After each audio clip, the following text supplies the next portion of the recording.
क्या कर्ण का कवच कुंडल एक स्थिर और पूर्ण सुरक्षा थी, या मेघनाद का निकुंभिला यज्ञ एक अदृश्य और अजय रणनीति थी? महाभारत के अनुसार जब यह कवच कर्ण के शरीर पर था तब तक यमराज भी उनका अंत नहीं कर सकते थे। यह केवल तीरों को नहीं रोकता था, बल्कि दिव्य अस्त्रों की ऊर्जा और गर्मी को भी सोख लेता था।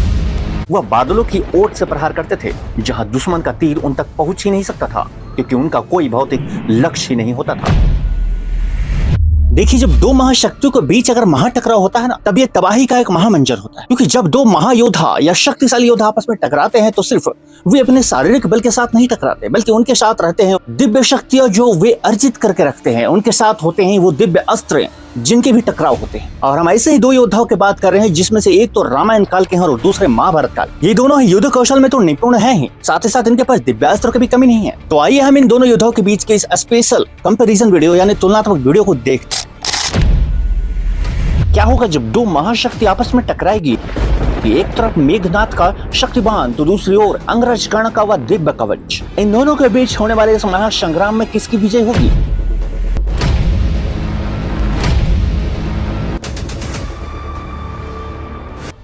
दोस्तों, भारतीय महाकाव्यों में जब भी सर्वश्रेष्ठ योद्धा की बात होती है तो चर्चा अक्सर उनके अस्त्रों पर सिमट जाती है, लेकिन आज हम बात करेंगे उनकी रक्षा कवच की। एक तरफ दानवीर कर्ण, जिनके पास जन्मजात ऐसा कवच था जिससे देवराज इंद्र का भी वज्र नहीं भेद सकता था, और दूसरी तरफ इंद्रजीत, जिनके पास शक्तिशाली शक्तिबान तो थे ही, लेकिन इसके अलावा मेघनाद कहे जाने वाले रामायण के एकलौते ऐसे योद्धा थे जिनकी अजयता का रहस्य उनके तंत्र और गुप्त यज्ञों में छिपा था। आज के इस लाइव वीडियो में हम आपके द्वारा दिए गए तर्कों के आधार पर तुलना करेंगे। क्या कर्ण का कवच कुंडल एक स्थिर और पूर्ण सुरक्षा थी, या मेघनाद का निकुंभिला यज्ञ एक अदृश्य और अजय रणनीति थी? सर्वप्रथम, कर्ण की रक्षा शक्ति कोई वरदान या मंत्र नहीं, बल्कि उनका अस्तित्व था। भगवान सूर्य के द्वारा दिया गया यह कवच और कुंडल अमृत से बना था। इनकी विशेषता में से सर्वप्रथम थी अभेद्यता। महाभारत के अनुसार जब यह कवच कर्ण के शरीर पर था तब तक यमराज भी उनका अंत नहीं कर सकते थे। यह केवल तीरों को नहीं रोकता था, बल्कि दिव्य अस्त्रों की ऊर्जा और गर्मी को भी सोख लेता था। दूसरा थी स्थिर सुरक्षा। इसके लिए कर्ण को किसी विशेष तैयारी की जरूरत नहीं थी। चाहे वे सो रहे हो या युद्ध कर रहे हो, वे 24 घंटे सुरक्षित थे। अब इसके लिए कर्ण के प्रशंसकों का यह कहना रहता है कि उनकी रक्षा शक्ति सबसे श्रेष्ठ थी, लेकिन इसकी एक कमजोरी थी, यह केवल शरीर की रक्षा करता था, भाग्य या श्रापों की नहीं। यही दूसरी ओर मेघनाद, जिनकी रक्षा प्रणाली कर्ण से बिल्कुल अलग थी, और यह कंडीशनल थी।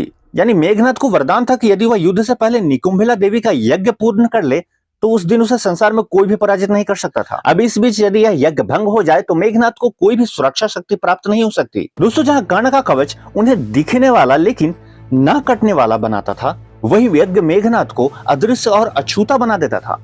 वह बादलों की ओट से प्रहार करते थे, जहां दुश्मन का तीर उन तक पहुंच ही नहीं सकता था, क्योंकि उनका कोई भौतिक लक्ष्य ही नहीं होता था।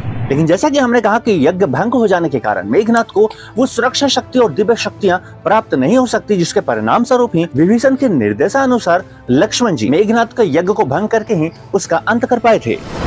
अब आते हैं मुख्य प्रश्न पर। यदि कर्ण और मेघनाद का आमना सामना होता तो परिणाम क्या निकलता? कर्ण के पास वह कवच था जो मेघनाद के नागपाश या ब्रह्मास्त्र के सीधे प्रहार को झेल सकता था, लेकिन मेघनाद की शक्ति उन्हें अदृश्य रखती। यहाँ मुकाबला शक्ति बनाम युक्ति का हो जाता। कर्ण की रक्षा शक्ति डिफेंसिव था, यानी आने वाले दिव्यास्त्र और शक्तियों से कर्ण की रक्षा करने वाला शक्ति था, जबकि मेघनाद की रक्षा शक्ति ऑफेंसिव था, क्योंकि वे आने वाले शक्तिशाली दिव्यास्त्र से स्वयं की रक्षा भी करते थे। इसके अलावा और भी घातक शक्ति से उस पर प्रहार भी करते थे, क्योंकि जो योद्धा खुद को बचाते हुए हमला करता है वह अधिक खतरनाक होता है। हालांकि तकनीकी रूप से देखा जाए तो कर्ण का कवच अधिक भरोसेमंद था, क्योंकि वह किसी शर्त पर आधारित नहीं था। इन दोनों शक्तियों की अपनी कीमत थी। कर्ण को अपनी अजयता खोनी पड़ी, क्योंकि उनका धर्म उनके जीवन से बड़ा था। उन्होंने हंसते हुए अपनी त्वचा समान दिव्य कवच को शरीर से अलग कर दिया। यह उनकी मानसिकता दृढ़ता को दिखाता है। वही मेघनाद की अजयता उनके अहंकार और गोपनीयता पर थी। जब उनका भेद खुल गया तो उनकी पूरी रक्षा प्रणाली भी ढह गई। यहाँ एक बड़ा तर्क यह भी आता है कि कर्ण का कवच ईश्वरीय उपहार था, जबकि मेघनाद की शक्ति उनकी कठोर तपस्या का फल थी। तो अंत में कौन ज्यादा सुरक्षित था? क्या वह कर्ण थे जिनके शरीर पर मौत भी बेअसर थी, या वह मेघनाद थे जिन्होंने अपनी माया से मौत को ही भ्रमित कर दिया था? वैसे दोस्तों, इतिहास गवाह है कि दोनों ही योद्धा को उनकी रक्षा शक्तियों में रहते नहीं मारा जा सका। उन्हें हराने के लिए उनकी इन शक्तियों को पहले उनसे अलग करना पड़ा। इसमें आपकी क्या राय है? क्या कर्ण का स्टैटिक कवच बेहतर था या मेघनाद का डायनेमिक यज्ञ?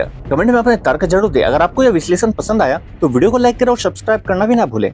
यहाँ एक और बात, हम ऐसे वीडियोस के माध्यम से किसी भी योद्धाओं के बीच तुलनात्मक रूप से युद्ध लड़वाना नहीं चाहते, ना ही अलग अलग युगों के महारथियों के बीच युद्ध करवाते हैं, बल्कि हम ऐसे तुलनात्मक वीडियो के जरिए हमारे प्राचीन इतिहास के महान योद्धाओं के व्यक्तित्व को लोगों तक पहुंचाना चाहते हैं। उनके योगदान अथवा बलिदानों के बारे में बताते हुए हम इन महारथियों के वास्तविक परिचय अपने दर्शकों तक पहुंचाना चाहते हैं। इस बारे में आप अपनी राय अवश्य दें। इसके साथ साथ आप भी हमें कमेंट करके बताएं कि हम अगला वीडियो किस योद्धा पर लाएं या फिर किस टॉपिक पर लाएं। मिलते हैं बहुत जल्द और भी नई रोचक वीडियो के साथ। हमारे साथ बने रहे और चैनल को सब्सक्राइब करें, वीडियो को ज्यादा से ज्यादा शेयर करें और लाइक भी अवश्य कर दें।